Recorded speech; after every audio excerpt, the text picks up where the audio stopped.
All right, guys, this is my 1994, hang on. All right, guys, this is my 1994 right-hand drive Jeep Cherokee that we just picked up yesterday. This will be used on one of our next challenges. So, I think what we should do is we should do a quick walk around and see what we can see by just looking at it real quick.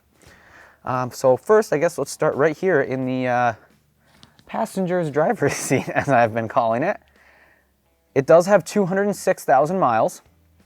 It is a older style dash, and this piece here seems to be very loose, if not already kind of falling off, along with this piece here for the rear defrost. Looks like they did some custom duct tape work for a cracked dashboard. That's pretty common on the Cherokees.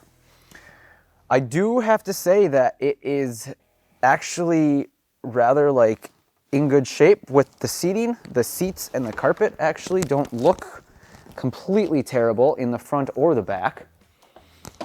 And the back door actually opened, which I'm super surprised about. So coming on out to the outside here, we do have quite a bit of rust, especially on our rocker panels down here. But that's not going to be an issue because we're actually thinking of doing some special things to this one, so that might not be an issue.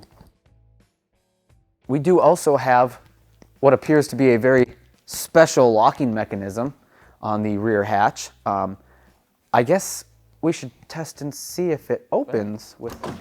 Oh! We got a functioning hatch. It looks like there may be some wiring issues with taillights or blinkers or something. That is not how you properly take care of a wire. And in case you're thirsty, we have a nice plastic cup. We have a fender back here. Oh, inner and outer fender liner. And a piece of the taillight. So other than that, I mean, the carpet itself looks pretty decent, but I'm going to say that she's actually seen some days. Let's check out this side of the vehicle. So unfortunately, this one's got even more rust than the other side. We got some custom clearance, as Tim likes to call it, right here. Well, actually, there's just no rocker left in this spot right here at all. She's just dangling down, you know, for the road to grab, and it continues all the way to the front here. I will have to say that the tires themselves are actually pretty decent for the vehicle. Outside, other than the rusty rockers and the wheels, actually it's in decent enough shape. There's no major dents, major scratches, or anything like that. And believe it or not, even unlike mine, all the doors open. I cannot open my back doors from the outside, or my passenger door for that. So I mean, this one's way ahead on mine. I also would like to point out in the front here that we have a very custom setup for opening the hood. There were some hood pins in here, and then you got to take a little screwdriver or something to get this guy up to actually be able to reach the latch.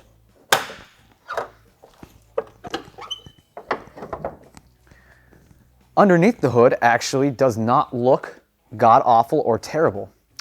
It does fire up right away. It does have a neutral safety switch issue, or we believe it is, because it doesn't start in park, but if you toss her down in neutral, fires right up first key turn, so that's always awesome. I do notice they have a compression fitting here on the power steering pressure line, which isn't necessarily an incorrect way of doing it. I personally just don't like that idea because, well, if you lose steering, not very fun. If we come over here, we can see that they had some very customized fun at some point or another. That is a corn stalk, and that one's just sticking right out from next to the engine there. I'm going to put that back for safekeeping. Just leave that there for now. The battery, for being older, 2 or 3 years old now, actually fires up, holds a battery, or holds a charge, and no issues there. It does look like they may have had some issues with wiring maybe, or trying to connect something. I'm curious if maybe these wires have to do with the wires that were in the back hatch. Is a very possible option. So let's let's get down on a creeper and we'll check out the underside there. All right, so now we're under the front end here and we're just gonna check some stuff out. It does appear that the AC compressor has moisture. I believe that is oil. It's kind of hard to tell from right now. The gearbox is definitely got some power steering fluid leaking out of it.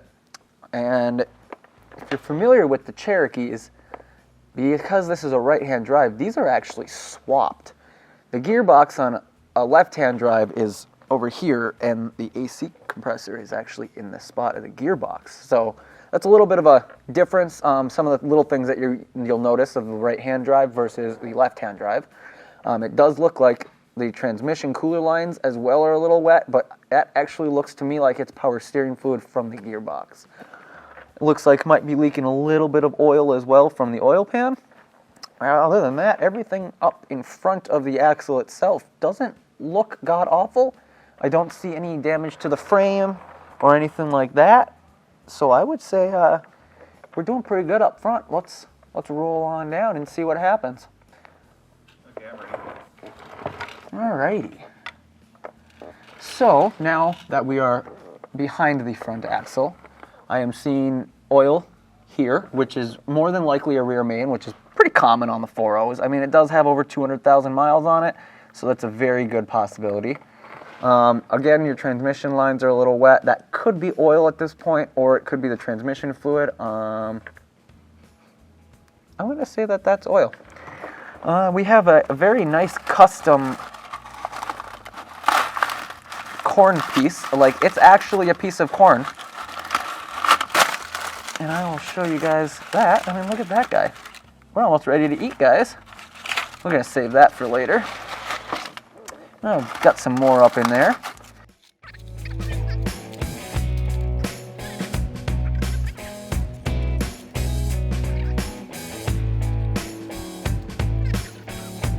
And now we have food for two.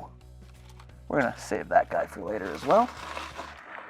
So moving down a little further here, let me adjust my lighting.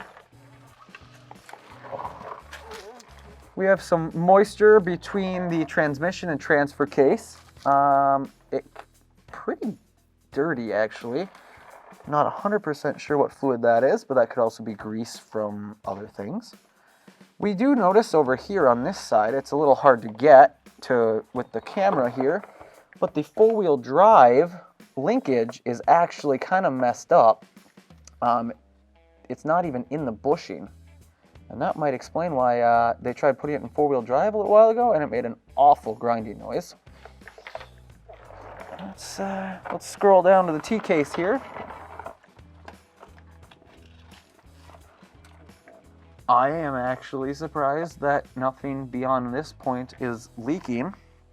And that's a pretty common thing on the Jeeps to have is transfer case seal leaking, mostly because of the off-roading of the axle and the up and down movement.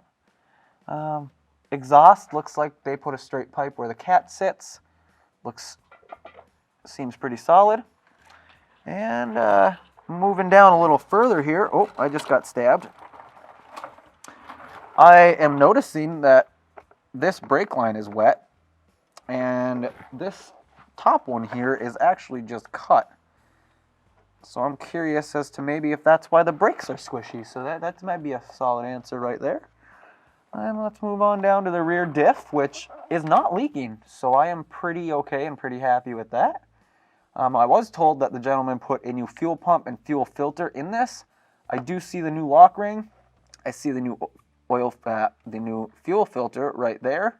And it looks like he put some aftermarket line in there just to fix that from the filter to the pump. Let's spin around to the back side. So now we're under the fuel tank. It does not look like it's dripping, which again, that's a one-up on mine because my tank just started dripping. The cover for the differential does not look like it is leaking. It looks a little damp, but nothing too serious. I do see, again, another wire. Let me see, can I? It appears that that's just a ground, and it's not grounded very well. So hopefully that's not necessary. Other than that, all I'm seeing back here is the fact that there is some mad rust and holes in the unibody.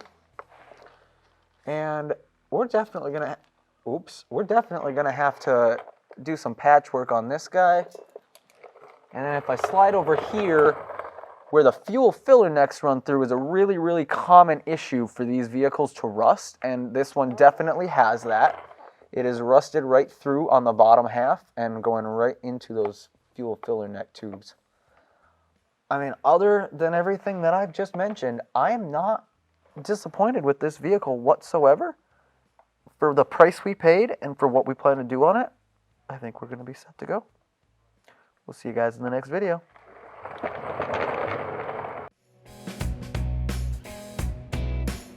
Please don't forget to like, comment, share, and subscribe. and we'll see you guys in the next video.